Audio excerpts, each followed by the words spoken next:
Hello guys, what's up? In today's video, I'm going to show you how to fix Windows activation error 0xC004F213 in Windows that is not really activated yet.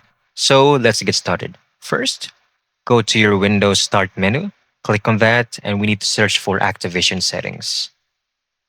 This one. Click on that, and over the left portion, choose troubleshoot. Run the troubleshooter. And if that won't fix anything, then we have another quick fix. So go to the Microsoft Store on your Windows, then click on this option. I changed hardware on this device recently. Then enter your product key or sign in with your Microsoft account linked to your Windows license.